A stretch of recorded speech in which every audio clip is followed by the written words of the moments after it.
방금 소개받은 석종호입니다. 저는 이제 애착과 우울증을 이번 강의 주제로 잡은 이유는 이제 우울증이 워낙 흔하고요. 우울증은 누구나 걸릴 수 있고, 우울증의 그 원인 중에 하나가 어린 시절에 안정된 애착을 형성하지 못했을 때 생길 수 있다. 그리고 그것이 또 치료에도 중요한 개념이 된다라는 차원에서 주제를 잡아봤습니다. 그래서 저는 우울증 환자를 이제 연구하다 보니까 우울증이 너무 다양한 거예요. 아주 가벼운 우울감이나 약한 우울증이 있는 사람이 있는가 하면 정말 내일이라도 자살을 시도할 것 같은 중증 우울증 환자들이 있고 해서 이 우울증 환자들을 어떻게 좀 가려서 치료 방법을 잡아볼까 하는 생각으로 이제 연구를 하기 시작했습니다. 그래서 저는 2010년부터 모교인 강남 세브란스 병원에서 일하기 시작했고, 우울증과 스트레스 불면증이 주 전공이다 보니까 잠을 못 자거나 이제 우울한 분들이 저한테 주로 찾아오시고 있고요. 개인적으로는 제 친한 친구 2명이 자살로 세상을 떠났습니다.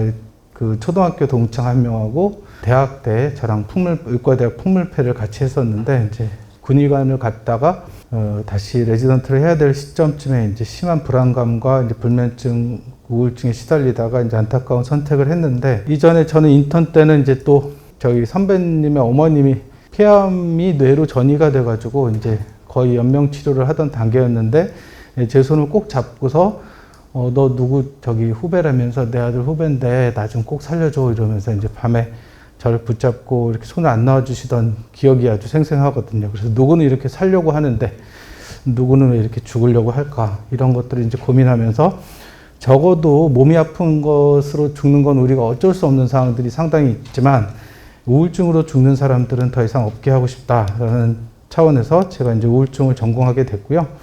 레지던트 4년차 때 처음으로 이만원 교수님이라고, 이 선생님이 가르쳐 주신 방법대로 대인관계 정신치료와 항우울제를 병합 치료했더니 어떻더라 하는 연구 결과를 학회에서 포스터로 이제 발표한 것이 제 연구의 첫 작업이었던 것 같습니다. 그래서 우울증을 연구를 하다가 이제 어린 시절의 스트레스, 아까 최은옥 교수님이 어릴 때 스트레스 받으면 키도 안 큰다 그랬는데, 사실은 마음의 상처도 굉장히 뿌리 깊게 자리 잡거든요. 그래서 이 어릴 때 아빠한테 계속 맞고 자라던 이 아이가 있는데, 이제 이런 아이들이 사실은 굉장히 힘든 성장 과정을 겪고 나중에 커서는 이제 폭행을 하기도 하고 범죄를 저지르기도 하고, 알고 보면 이 아버지도 어렸을 때 많이 맞았을 가능성이 높습니다. 그래서 세대를 넘어서 또 자기 자식을 때리는 그런 아버지가 될 가능성이 상당히 높거든요. 그래서 어린 시절에 이 트라우마가 있는 우울증 환자들은 뇌도 다를 거고 성격 특성이나 심리 특성이 다를 거다 해서 우울증 환자들이 오기 시작할 때 어린 시절에 트라우마가 있는지를 조사하기 시작했습니다. 그러다 보니까 이제 애착의 문제가 되게 중요하다는 걸 알게 됐죠. 그래서 애착은 주로 이제 엄마와의 관계에서 초기 1, 2년 동안에는 형성이 되는데, 이게 학동기, 청소년기까지 친구들 또래 관계까지 이어지고, 그 다음에 나중에는 커서 자기가 만나는 애인, 가족과의 관계에서 이 애착 유형이 그대로 반복된다는 것이 연구에서 많이 밝혀졌습니다. 그래서 애착을 잘 이해하셔야 되고, 어린 시절에 안정된 애착을 만드는 게 얼마나 중요한지를 오늘 시간에 알고 가셨으면 좋겠습니다. 생애 초기 스트레스라고 그래서 성장 과정에서 겪게 되는 트라우마인데, 아동 청소년기에 감당하기 힘들 정도의 여러 가지 사건에 한 번 또지는 여러 차례 노출되는 걸 말하는데요. 아동 학대는 뭐 말로 할 것도 없이 큰 트라우마가 되겠지만, 사실은 우리가 간과하고 있는 것 중에 하나가 이 가족 기능 이상입니다. 엄마 아빠가 계속 싸우는 걸 아이들 앞에서 보여주는 것, 그거 자체가 아이에게 굉장히 간접적인 트라우마가 되고 그 성격 형성에 부정적인 영향을 미칩니다. 그래서 제가 애들 앞에서 싸우지 마시고, 싸울 일 있으면 밖에 나가서 싸우고 들어오셔서 화해한 다음에 아이들 앞에서 다정하게 지내는 모습을 보여주는 것이 좋다라는 얘기를 했고, 부부싸움이 이어지다 보면 이혼까지 이르게 되기도 하고요. 또 엄마 아빠 중에 한 분이 일찍 돌아가신다던가, 이제 어린 시절에 너무 가난한 상황들이라든지 이런 것들이 다 스트레스가 될 수 있고, 요즘에 또 하나의 흔한 생애 초기 스트레스는 청소년 또 초등학교 시절에 친구들로부터의 따돌림입니다. 그래서 이런 것들을 경험한 사람들은 모두 다 우울증이 온다는 건 아니고요. 이런 것들로 인해서 우울증이 오기 쉽고, 또 우울증이 온다면 좀 깊은 심한 중증 우울증이 올 가능성이 높다라고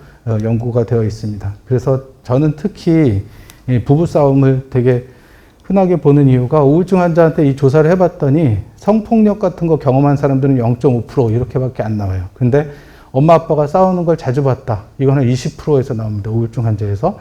그럴 정도로 우울증 환자한테 굉장히 흔한 생애 초기 스트레스 경험이 되기 때문에 이런 부분에서 특히 유의하셔야 되고, 이런 아버지가 술을 먹고 와서 엄마를 계속 때리는 모습을 반복적으로 본 이 아들은 내가 커서 아빠를 제압해서 엄마를 보호해야지, 이런 페어런팅 차일드라고 그러는데 엄마를 돌보려는 아이가 마음을 갖고 크게 되고, 이 여아 같은 경우는 이제 남자에 대한 기본 선입견이 굉장히 부정적이 됩니다. 그래서 결혼 안 할래. 남자들은 다 범죄자야, 뭐 폭력적이야, 이런 얘기를 할 수도 있고, 이 엄마가 우울증에 걸려서 애들한테 또 하소연을 합니다. 니네 아빠가 이래서 내가 힘들고, 이러면 이제 엄마가 불쌍하다는 마음을 갖는 거는 사실 어릴 때 정상적인 심리 발달이 아니거든요. 엄마가 우울증으로 아이들한테 하소연하는 거 역시도 되게 아이들한테는 트라우마가 될 수 있다라는 얘기를 드리고 싶고, 애착이라는 게 가만히 생각해 보면 아이들이 엄마 옆에 딱 붙어 있으려고 하는 게 생존 욕구죠. 엄마가 나를 살려줄 수 있는 유일한 사람이거든요. 근데 얘네가 이제 편안할 때는 주위를 탐색하기 시작합니다. 뭐 손가락도 빨고 기어다니면서 딴 데도 만져보고 이러는데, 그러다가 어디 쾅 부딪혔다거나 아니면 누가 낯선 사람이 나타나서 무섭다거나 그러면 막 울면서 엄마를 향해 쫓아가죠. 그래서 아이는 스트레스를 받았을 때 불안을 느끼고, 그때 애착 체계가 활성화되면서 애착 대상에 대한 욕구, 애착 욕구가 강해집니다. 그래서 엄마를 찾아갔는데 엄마가 잘 품어주고 얘를 달래주면서 아이가 편안한 마음이 되게 해주면 이 고리가 멈추는데, 여기로 갔는데 엄마에게 안전기지를 향해서 갔는데 엄마가 도와주질 않아요.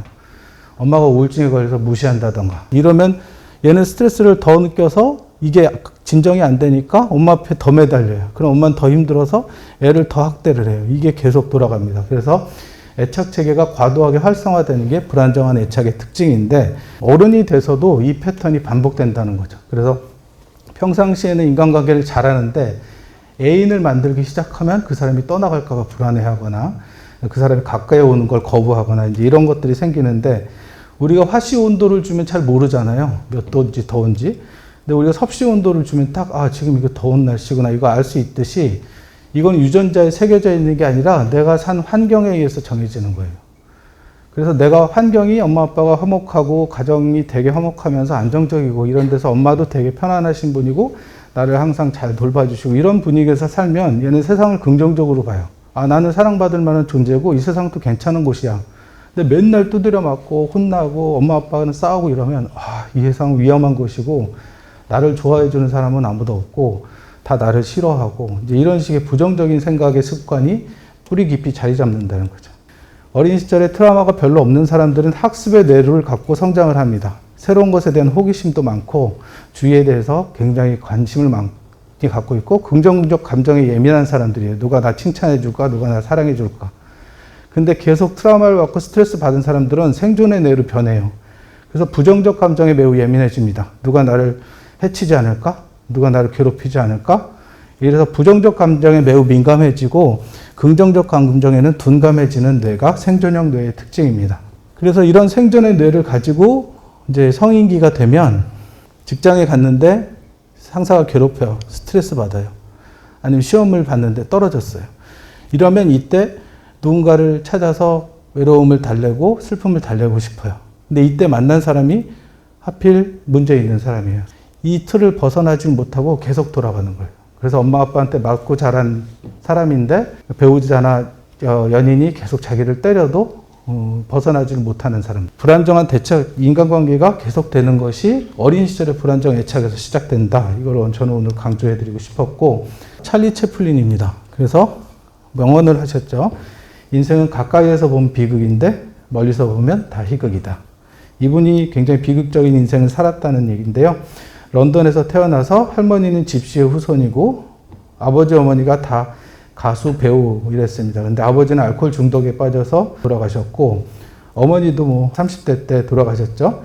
3살 때 부모님이 이혼했고 8살부터 뮤지컬에서 아역 배우로 이제 무대 생활을 시작해서 미국에서 살다가 스위스에 가서 사망을 했는데, 어린 시절을 굉장히 힘들게 살았고 그 과정에서 되게 힘들었지만 이제 이분이 배우로서 성공하면서 세상은 나한테 최상과 최악을 동시에 선물했다 이런 얘기를 이제 하셨죠. 그래서 누구나 어린 시절에 마음의 상처나 아픈 기억들이 사실은 있긴 있습니다. 저희 아버지 어머니도 꽤 싸우셨던 것 같고 그런 기억들은 있지만 애착이라는 것은 결국은 몹시 사랑하는 사람하고 떨어지지 않고 싶고 그것이 1차 양육자였던 이제 엄마가 될 수도 있고 할머니가 되기도 하죠. 이런 관계에서 형성이 되는데 안정된 애착이 있어야 원만한 사회성을 가지고 행복을 추구할 수 있습니다. 애착에 문제가 생기면 뭐 우울증, 불안증만이 아니라 요즘에 비혼주의자들, 이제 가정이 해체되고 가정을 갖지 않으려고 독신주의자로 살거나 섹스리스의 부부가 되거나 이제 가정폭력이나 아이들에서는 등교 거부, 섭식장애, 발달장애 같은 문제들이 다 생기는데 이게 결국은 불안정한 애착에서 시작되는 거다라는 오카다 다카시라는 사람은 이제 소아정신과 의사인데 이 사람이 이런 걸 얘기를 했죠. 그래서 약물 치료로 효과가 잘 볼 수가 없어서 이런 분들은 애를 먹게 되는데 결국은 애착의 문제를 잘 치료해 줘야 된다. 그래서 애착이라는 것은 불안한 상황에서 나를 지키는 힘이 되는데 정신과에서 이제 질병 모델로만 환자를 치료하다 보면 안 나는 분들이 이런 애착의 문제들이 있는 분들이고 애착을 기반으로 접근을 하면 본인도 치료해야 되지만 가족들의 아까 말한 애착 유형 그리고 어린 시절의 트라우마 이런 것들이 같이 작용하기 때문에 가족도 함께 치료하는 게 좋고 애착을 안정시키면서 상처를 치유하는 법을 알아간다면 이게 가장 유용한 비법이 될 수 있다는 거죠. 그래서 애착은 머리로만 이해한다고 금방 익혀지는 게 아니라 1년, 2년을 좋은 애착 관계를 형성할 수 있는 심리 치료를 반복할 때 치료적으로 좋아질 수 있고 어린 시절은 되게 불안정한 애착 속에서 살았어요.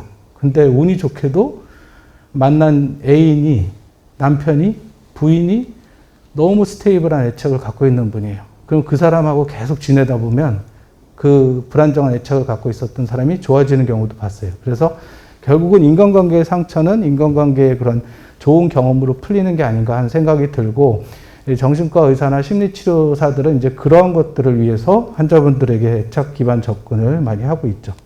아이들을 어떻게 애착 평가를 하는지를 좀 보여드리겠습니다. 엄마랑 아이를 실험실에 들어가라고 하고 이제 놀게 해줍니다. 그러다가 엄마 보고 나가라고 해요. 이제 아이랑 엄마랑 이별을 시키는 반응을 보는 거죠.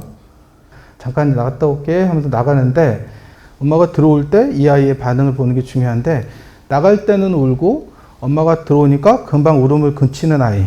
이런 아이는 이제 애착이 안정된 아이입니다. 얘는 지금 막 울고 있죠. 그런데 이제 엄마가 들어오면 금방 울음을 멈추고 엄마랑 놀이를 다시 해요. 그래서 슬픈 감정이 즉각적으로 올라오긴 하지만 엄마가 돌아오면 다시 가라앉는 아이. 이런 아이가 이제 안정형 애착인데 그 불안정한 애착인 아이는 엄마가 나가면 막 울기를 시작해요. 근데 엄마가 돌아와도 계속 울면서 짜증을 내고 막 장난감을 줘도 집어던지고 화를 내고 이러는 아이는 이제 불안정 애착, 불안형 애착이라고 불러서 보통은 아주 까다로운 아이, 좀 키우기 어려운 아이 이런 식으로 보이는데 애가 기질이 그럴 수도 있고 이 애착 과정에 문제가 생겨서 그럴 수도 있습니다. 성인 애착 유형도 똑같습니다. 안정형 애착이 약 3분의 2가 되고 아이들도 3분의 1은 불안정한 애착인데 집착형 애착이 성인이 되면 이제 어릴 때 불안형 애착이 집착형 애착이 됩니다. 그래서 애인이 생기면 연락하는데 문자 바로 안 받고 전화 바로 답 안 하면은 그냥 계속 30통, 40통 전화하면서 계속 끝까지 받을 때까지 연락하고 그리고 막 떨어질까봐 헤어질까봐 불안해하는 사람들이고 무시형 불안정 애착은 누가 가까이 와도 만나기를 싫어해요. 가까이 어울리기를 싫어하고 이게 섞여 있는 게 이제 혼란형 애착이라 가장 이제 불안정해서 매달리기도 하면서 동시에 뭐 아주 야멸찬 소리도 하고 자해도 심하게 하거나 데이트 폭력을 심하게 하거나 이제 이런 형태가 혼란형 애착이라고 할 수 있습니다. 저는 이거를 이제 출근하다가 얘를 이렇게 들어보면 좋겠다 했던 건데요. 앞차하고의 거리를 많이 두는 사람도 있고 바짝 붙는 사람도 있죠. 근데 우리 인간관계에서도 마찬가지인 것 같아요. 집착형 애착을 보이는 사람들은 엄마가 자식을 자기 몸과 동일시합니다. 그래서 절대로 애가 뭐가 잘못되면 나도 잘못되는 거고 배우자가 잘못돼도 그렇고 절대 내 곁에서 떠나면 안 되고 주위 사람들을 다 자기 통제 안에 두려고 하고 반응이 즉시 자기한테 와야 되고 이렇게 모든 사람들을 자기 주위에서 절대 벌어지지 않게 하려고 애를 쓰죠. 이은미라는 가수가 죄인이라는 노래를 불렀는데 잠시만 내 눈에서 멀어져 가도 나는 화를 냈고 그런 나한테 숨막혀 하는 당신 마음을 몰랐다. 가지려고 하면 점점 더 멀어지더라. 이게 집착형 애착을 보이는 좋은 가사인 것 같습니다. 무시형 애착들은 가까이 오는 걸 싫어해요. 심지어 엄마도 자식도 아빠도 누군가가 가까이 왔다가 결국은 상처 주고 떠나가고 나라는 사람이 별로 좋은 사람이 아니라는 생각 때문에 상처를 계속 받게 되니까 누가 뭐라 그래도 나는 혼자 남겨진 인생이다. 함께 가자 그래도 내가 가고 싶은 곳으로만 가려고 했다. 이분은 여기까지가 회피형 애착인 것 같은데 알게 된 사람이 참 좋은 사람이었는지 계속 머물고 싶었다. 그래서 회피형에서 안정형으로 돌아온 게 아닐까 이런 생각을 해봤던 가사입니다. 그래서 안정형 애착이 굉장히 중요한데 어린 시절의 기질, 얘가 타고난 기질과 1차 양육자와의 관계 경험이 애착을 만들고 엄마의 반응이 너무 중요합니다. 아이는 마음 헤아리기를 배워가는 이제 최초의 참고서가 엄마의 반응인데요. 이것에 대한 절대적인 신뢰를 갖고 있어요. 엄마가 좋다 그러면 좋은 거고 엄마가 나쁘다 그러면 나쁜 거예요. 그래서 아이가 낭떠지를 향해서 기어가다가 엄마가 위험해 돌아와 그러면 얘는 엄마 얘기로 돌아갑니다. 근데 똑같이 낭떠러지처럼 보이는 유리판을 앞에 두고 엄마가 일로 건너와도 돼. 그러면 얘는 엄마만 보고 겁내지 않고 기어간다는 거죠.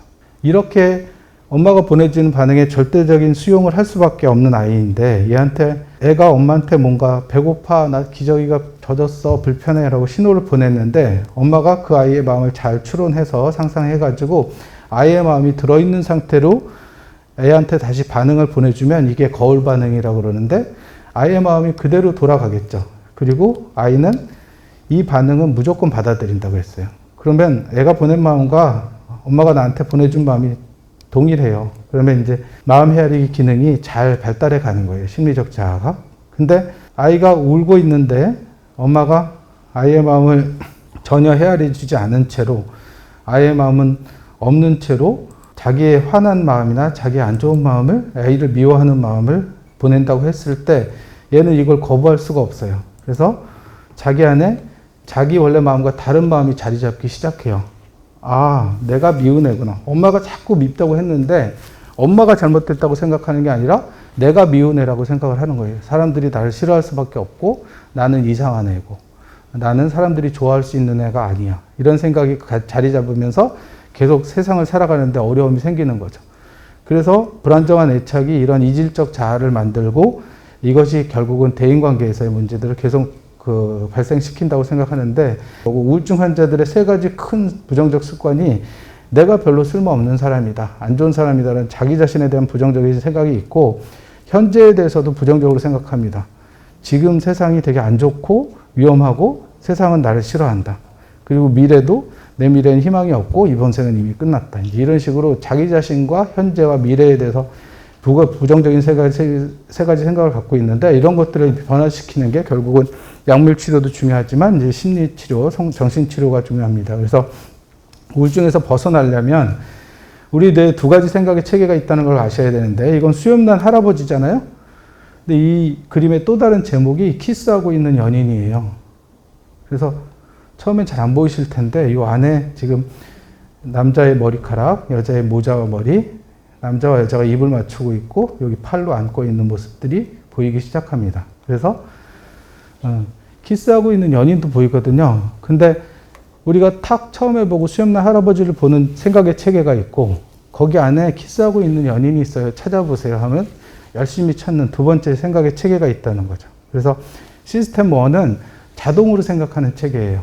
시스템 2는 내가 노력해서 열심히 주관적으로 생각하는 체계인데 어린 시절에 트라우마가 생기면 이 자동 시스템 체계가 굉장히 부정적으로 왜곡이 된다는 거죠. 그래서 치료를 잘해서 시스템 2를 이용해서 자동 생각의 체계를 정상화 시켜가는 작업이 필요한 겁니다. 그래서 그것이 회복 탄력성을 높이는 데 매우 중요하고 이 하와이에 있는 카와이 섬에서 에미 워너라는 심리학 박사가 833명을 40년 동안 추적하는 연구를 하신 거예요. 그 중에 90%가 생존해서 이 사람들의 데이터를 계속 모았고 800명 중에 200명이 고위험 아이였어요. 엄마 아빠가 뭐 폭력 전과가 있거나 마약 중독자거나 범죄가 있고 그래서 얘네들이 가정 환경이 안 좋겠다. 얼리 라이프 스트레스가 많겠죠. 얘네들이 어떻게 크나 봤더니 3분의 2는 역시 부모를 따라서 문제가 생겼는데 3분의 1의 아이들은 오히려 상위 10% 안에 드는 성적과 성공을 거뒀다는 거죠. 좋은 학교에 들어가서 취업도 잘하고 안정적인 가정을 만들고. 그래서 얘네들이 뭘까? 왜 얘네들과 이 아이들의 차이는 뭘까 봤더니 이 회복 탄력성이라는 게 좋아야 되는데 가족 중에 부모는 아니더라도 한 명이 이 아이를 잘 사랑해주는 어른이 있었다라는 것이 공통점이었다고 합니다. 그래서 저는 애착이 중요하구나 이런 생각을 또 하게 된 거고요. 마음 헤아리기라는 건 내 마음도 상대방 마음도 잘 편견을 갖지 않고 헤아려 주는 건데 이러한 마음 헤아리기 능력이 커가는 것이 결국은 그 회복 탄력성이 높아지고 그 우울증에서 벗어나는 데 중요하다고 생각이 되고요. 그래서 상처받은 사람들은 이렇게 마음을 드러내려고 하지 않아요. 근데 애착이 잘 형성이 되면 이런 사람들도 자기의 마음을 드러내기 시작하죠. 그거를 잘 들어줄 수 있고 받아줄 수 있는 사람들이 어른으로 아니면 짝으로 만날 수 있다면 그런 사람은 이제 벗어날 수 있는 기회가 되는 겁니다. 그래서 저는 그 애착과 이 마음 헤아리기를 공부하던 중에 만났던 이 나의 아저씨라는 드라마가 인생의 두 번째 드라마가 됐는데 이제 그 아이유가 바로 그런 얼리라이프 트라우마가 여러 가지로 많은 사람으로 나옵니다. 근데 이 박동훈이라는 부장 아저씨가 바로 그런 좋은 아저씨, 애착 대상이 되는 거죠. 그래서 얘는 처음에는 이 사람이 가까이 친절하게 다가와도 계속 거부해요. 뭐 아버지 뭐 하시냐고 물어보니까 그런 걸 왜 물어보냐. 실례다. 상대방한테 아버지 직업으로 간 보려고 그러냐. 그런데 이 할머니는 그 사람 굉장히 좋은 사람인 것 같다. 그랬더니 잘 사는 사람들은 좋은 사람 되기 쉬워. 그러면서 얘기를 해주고 회사 사람들은 걔를 다 안 좋게 생각하는데 이 사람은 제가 무슨 사연이 있는 것 같고 좀 나름대로 아픔이 있는 것 같다라는 얘기를 해주고 결국 이 아이가 자기 할머니를 괴롭히던 사채업자를 죽이는데 이제 그 과정이 정당방위로 무죄 판결이 나고 얘는 그 과정들을 이제 이 아저씨는 다 이해해주면서 얘를 계속 긍정적인 아이로 바라봐주면서 관계가 회복이 되고 결국은 정상적인 이제 사회생활, 회사 생활을 하는 걸로 해피엔딩으로 끝나죠.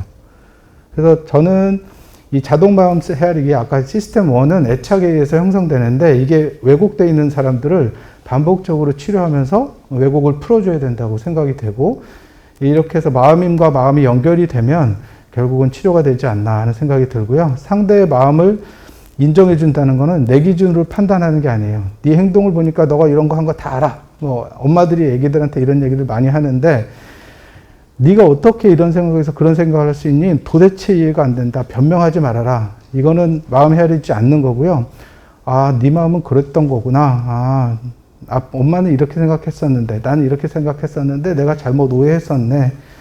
그래, 네 마음이 그런 거라는 걸 알아줄게 하고 아이의 마음을 있는 그대로 받아주고 이해하려고 노력하는 과정이 애착 형성에서 매우 중요하다는 거고요. 그래서 그림이 그려져 있는 그런 마음의 상처가 있는 분들을 이제 정상화시켜가는 과정들을 치료 시간에 계속하고 있습니다. 그래서 오늘 제가 말씀드리는 거의 요약은 애착의 불안정, 어린 시절의 애착의 불안정은 우울증의 뿌리가 될 수 있고 그 애착을 잘 회복시켜가는 것이 우울증에서 벗어나는 데 매우 중요하다. 이런 말씀을 드리고 싶었습니다. 예, 경청해 주셔서 감사합니다.